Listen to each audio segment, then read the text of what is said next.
Because, by the way, I actually will say at the outset, I want to get your take on this.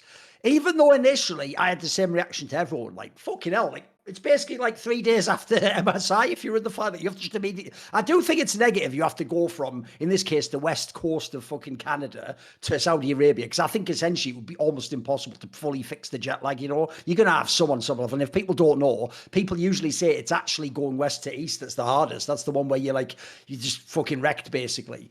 But the idea of having a tournament, I mean, usually in CS, it's a week later. That is what it's like for us in CS, mate. I actually love that personally. Like, one of the things I do love about that approach is when I see, I mean, the obvious team that got to benefit from this, mate, is when I see anyone's legend be that close to beating T1 and Gen G at MSI, part of me wants to go, fuck, I can't wait to see him play again. But if it was the old circuit, I'd have to wait till Worlds. And by Worlds, all the teams could be different, how good they are. They could even have different players. That's one thing I did think was cool. That's one thing I actually enjoyed. It kind of was like you just reloaded MSI with a slightly different format and played it again. And as you saw, some results were different. And I actually think, by the way, if you want to start with a team, isn't the team that gained the most from this tournament anyone's legend? Like, mate, they almost won this motherfucker. Like, they and beat Hanwha Life, T1. Like, that's legit as fuck. It's not often LPL gets those big wins. So I as a big fan of people like Tarzan, I think it's fucking dope, mate. Let's start with that. Start with anyone's legend, right?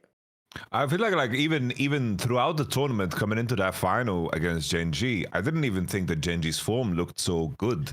Sure. It's like if I just judge based on form, anyone's legend seemed to be the main team that just didn't skip a beat. Yes. Like, they looked really, really good, while the Korean teams in particular looked like they were like suffering. It's like they had sloppy games. Gen G dropped the game against G2. They took like 45 against G2 in fights. like the third game. Like, they could have lost. Yeah, it was wild.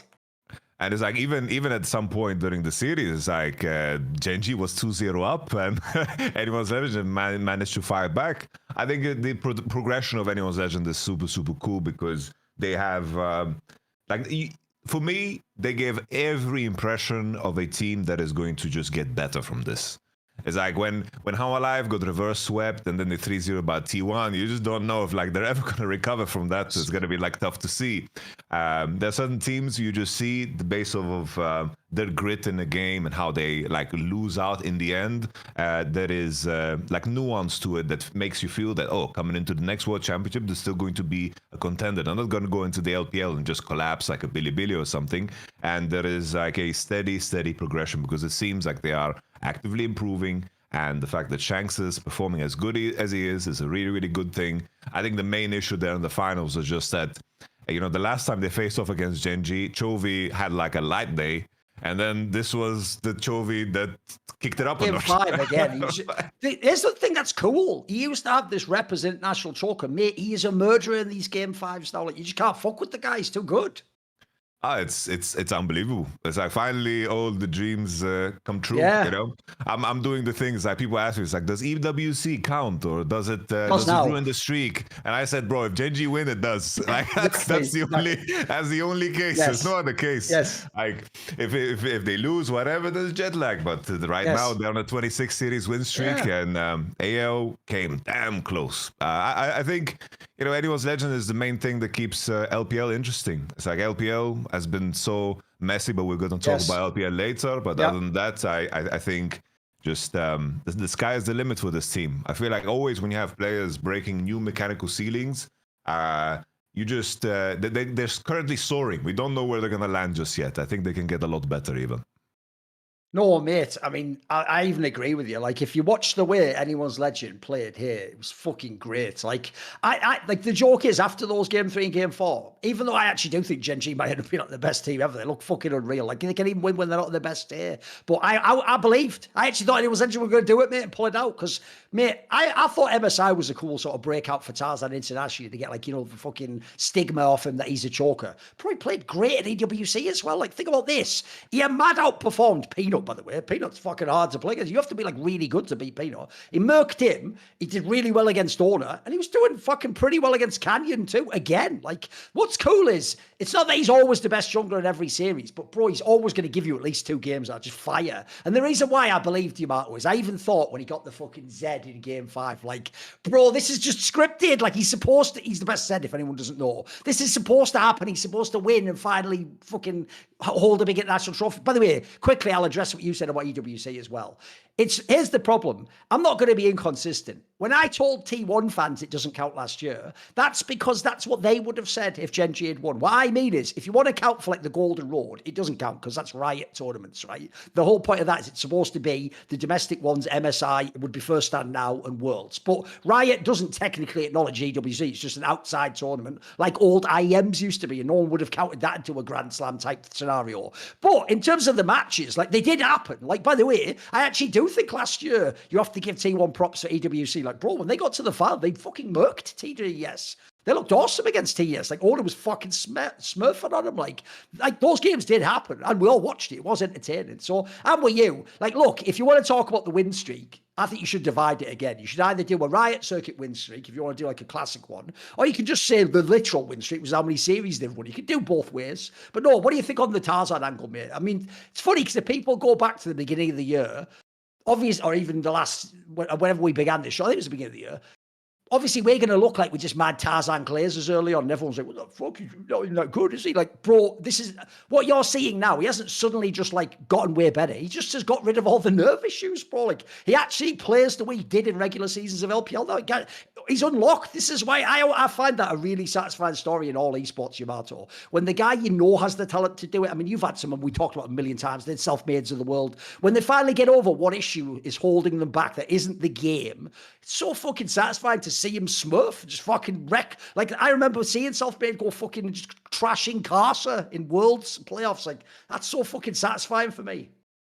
Oh, just like you can just, anyone that's listening to this can just go back to our past episodes before leading up to MSI and before even they won the first championship. We were talking about Tarzan and talking about how underrated he is and how insane his volume has been in the LPL. Like his international bids, there hasn't been that many. Like he went to Worlds with Griffin, Weibo, and of course the LNG one. And the LNG one is the one that stands out the most. Yep. And the one that just gave him, of course, the mark of a choker. But there was also the element of, like for us who watched LPL, there was also the LPL playoffs where after having like crazy regular splits where he just tapered down, where the other teams got better. And you, in my opinion, you could clearly see that he just didn't have like the right teammates around him, and in those moments didn't like step up to the plate. But here, like on this Anyone's Legend, he is actually dragging and like carrying games. Like he's kind of like the evolution that Inspired went through. I feel like there was a point in time where I think Inspired was always super precise. I think he was very, very good at playing the game in a very structured way, but when it required him to break form, I think that he kind of let his teammates hang out to dry. But now he applies himself to the game state more so than the state of his jungle matchup, and I feel like Tarzan has gone through that same like evolution, because often it was just he's really good at jungling, but it's a different thing to actually carry games as a player. And I feel like Tarzan has finally like landed there, because there's so many games where it's like, oh damn, he's just smurfing completely. Like his Xin Zhao game's always crazy. I also got really excited when he locked in that Zed in the game 5. But the main thing is I think like my prediction for the series was either AL win 3-1 or Gen G win 3-2, because in a game 5 Anyone's Legend just doesn't have enough steam. And them locking Lucian, Leona, and then Silas on 3 into champions that don't make much sense. Follow up with Zed and then Vladimir. Like that composition into the enemy side, it was always going to be insanely difficult. Sure, Flandre Vladimir is a classic, but that draft in itself required them to figure out a lot earlier they need to be diving the Camille with Vladimir Zed. But it's kind of counterintuitive to what Anyone's Legend like to do and how they like to play the game. It's always either through mid in the 3v3 or through bottom side, and Flandre, it plays in isolation. But that's the tricky part about Gen G, is that they can really morph themselves to anything. And that's just the power of course, that roster. But Anyone's Legend aren't there. Like Flandre dropping a Vladimir, I'm sure in terms of the practice, I don't know how many practice games they got. Come on, it's a classic from years ago. Yeah, but exactly. but that draft was really just we're picking shit that. Well, that doesn't even look like a 2025 draft, does it? It's like, what even is that? It doesn't even look like a draft that ever existed, mate. Like whoever picked those champions together ever.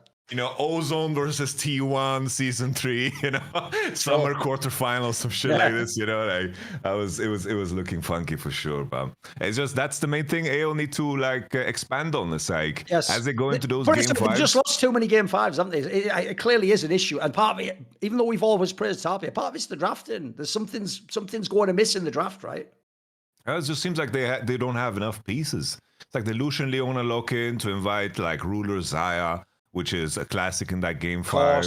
The Skarner lock-in happened, but I expected like a Nidalee, but of course these guys on Genji, they know how to pivot. The Renata was an obvious lock against the Leona, which was the last like melee support. And then just the Sylas lock-in into Zaya, Renata, that's already like really hard to play. And also makes Chovy's pick very easy because he has an infinite amount of picks into, of course, the mid lane and the Sylas matchup. So I think there was a lot to adjust. And I think they just felt they just felt like they were in a position where they just need to pick what they play, and it just seemed so limited in that game 5. And by the way, one thing I'll also say as well is just like Tarzan got to follow on MSI and show like it wasn't a one-off, like he's legit. Bro, the other guy who gains crazy stock from this tournament is also Shanks. Mate, this guy is just reading like, all that shit that was coming into MSI. Like, is it the new cream? No, he clearly is not the new cream. Like, this guy has actually been now at 2 international tournaments, one of the best mid laners in the world. Like, bro, he's actually been better at Faker at these 2 tournaments. Like, and I'm not saying that like Faker's bad. Faker was actually pretty good at LCK. Like, this guy's just the truth. Like, if you want another Chinese mid laner, not called fucking Naito Xiaowu, this is the guy. He's it. I'm loving it because I've always thought that's one of the things they did miss in LPL. Like there was a stat someone posted actually on Reddit where they said that Flandre is the only top laner to win Worlds for an LPL team that wasn't Korean. All the others were the Shy and Gimgoon, and it was ridiculous, mate. It was always a Korean. But it's always been the same with mid lane too. It's always a Korean mid laner. So the crazy thing is, bro, anyone's legend that's a chance to win Worlds. They could do it with no Koreans in solo lanes. Yeah, they'd have a jungler, sure, but that in itself would be revolutionary. It's why actually I would have been super hyped if Bin and Knight had one, because that is something new in League of Legends. We take it for granted that in the same way as if you're an LCS team back in the day, of course you should have a European mid laner, you're Mora, that's how you win.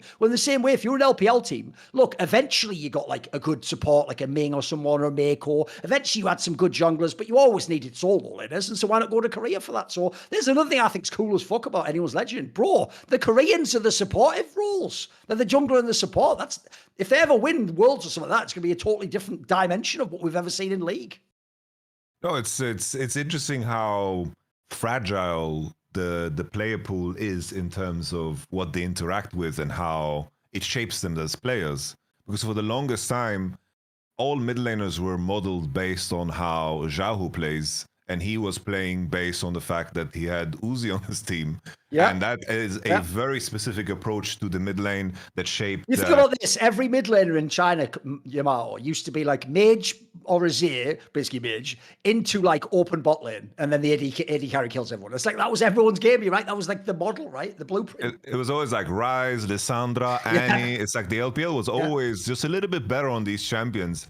Like Rookie, of course, an outlier, but then again, he came out of Korea. Like it's not really the same. Because if you think about Xiaohu, Yagao, even Knight, it's like JDG 2023. Like his massive skill was playing the Annies, the Lissandras, and of course the Syndra, Vex. all that shit, yeah. And now Shanks is actually like a mid laner that is capable of performing on Azir. And I feel like this is like, even though he's played for quite some time, it does feel like it's marking kind of a new generation, because now it requires you to be very, very complete. It's interesting as well in terms of like how the simple existence of the Shy also kind of gave birth to a lot of mid laner and top laners that played in a very similar fashion, where it's like isolated, pure 1v1, because it's like the Breed, Ale, and Bin now. And it's interesting how everything is just so damn fragile, because sometimes you lose one player and that can like impact everything. I've thought about this a lot, because in terms of the context of like Europe, it's like there are certain moments in time where you lose legends, and that has a massive impact on the whole region. It's like those 2020, 2021s where you lose Inspired, Perks, Nemesis, Reckless, like all of these players just disappear. Obviously, it's going to hurt your region.